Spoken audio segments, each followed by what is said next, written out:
Os subníveis, na verdade, são feitos de orbitais. Os orbitais devem ser indicados por quadradinhos. Se você está num subnível do tipo S, o subnível do tipo S é composto de um orbital apenas. Subnível P de 3 orbitais, D de 5 orbitais, F de 7 orbitais, sempre aumentando de 2 em 2. Como cada orbital comporta 2 elétrons, então fica nítido para você que de um subnível para outro, a quantidade máxima de elétrons vai aumentando de 4 em 4. Represente os orbitais por quadradinhos. E os elétrons? Por flechas. Lembrando você que os orbitais, na realidade, o formato deles, embora seja uma região de energia que não dá para ser fotografada, mas a região compreendida por um orbital, ela tem o seu formato. Olhem os orbitais do tipo P. Eles existem nas 3 direções possíveis. Por isso que um subnível P tem 3 orbitais P. Certo? Então, lembrando, um orbital S ele tem formato esférico. Qual a diferença entre o orbital 1s e 2s? Será o tamanho do orbital. Os orbitais do tipo D e do tipo F, eles são bem mais complexos, mas não há necessidade alguma de você decorar isso. A partir de agora, quando você fizer uma distribuição eletrônica, você deverá, em primeiro lugar, nunca faça a distribuição em 2 linhas, nem que você tenha que virar o caderno de ponta cabeça. A distribuição em 2 linhas é errada, assim como é errado colocar vírgula entre os subníveis. Assim como é errado escrever os números ao invés de sobrescritos, escrevê-los em números grandes na frente. Isso também é errado. Veja, coloque embaixo de cada subnível a representação dos seus orbitais. Olha um subnível P, 3 orbitais. Olha um subnível B, 5 orbitais. Como os elétrons entram nos orbitais? Primeiro, cada elétron ocupa um orbital, sempre da esquerda para a direita. Depois ocupa o segundo orbital.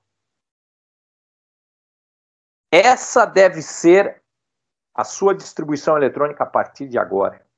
Você deverá fazer a distribuição por Linus Pauling, seguindo as normas, e embaixo fazer a distribuição por orbitais. Por quê? Porque aqui você consegue detectar uma coisa da química fina. O quê? Repare que esse cara, o cromo, com 24 elétrons, termina num subnível 3D. Lá ele tem 4 elétrons. O subnível 3D tem 5 orbitais. Repare que faltou um elétron para que cada um de seus orbitais tivesse apenas um elétron, que nós chamamos de orbitais semi-preenchidos. Então, o átomo de cromo ficou com um elétron faltando para que ele ficasse com seu último subnível totalmente semi-preenchido. Mas por que isso? Porque isso dá uma estabilidade adicional ao átomo. Um átomo sempre vai buscar ou ter no seu último subnível todos os orbitais preenchidos ou, olha que interessante, todos os orbitais semi-preenchidos. Para tal, se faltar apenas um elétron para essa missão, ele vai puxar um elétron do subnível S anterior. Repare o que vai acontecer aqui. Aquele elétron que era do S agora pulou para o subnível D. E esta é a configuração eletrônica real. Quem nunca ouviu esse termo?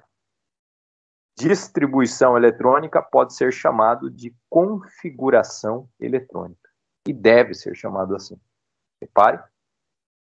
Muitas vezes, a configuração eletrônica obtida pelo diagrama de Linus Pauling, a configuração eletrônica obtida seguindo-se o diagrama de Linus Pauling, não será a correta. Você só perceberá isso se fizer a distribuição por orbitais e verificar essa questão tão delicada, tão sutil. Repare se o último subnível está a um elétron do semi-preenchimento ou do preenchimento, porque se isso ocorrer, você deverá puxar um elétron do subnível S anterior para completar essa missão.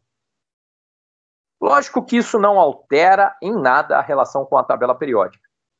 Repare que a soma do total de elétrons do último subnível S com o último subnível D continua sendo 6, tal qual era antes, 6.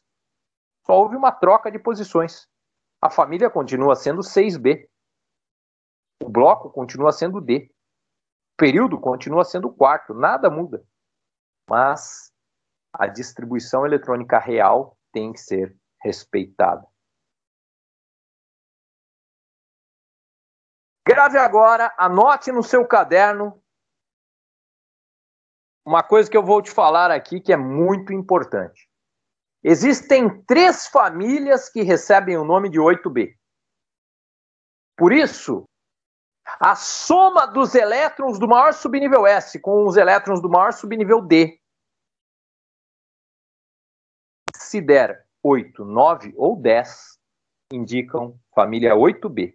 Se der 11, indica a família 1B. Se der 12, indica a família 2B. Anote isso no seu caderno. Você é estudante para o vestibular, já deve ter desde o primeiro ano do ensino médio um quadro, uma parede inteira no seu quarto ou na sua casa, em algum lugar, onde você coloca as coisas que devem ser decoradas, e essa é uma delas.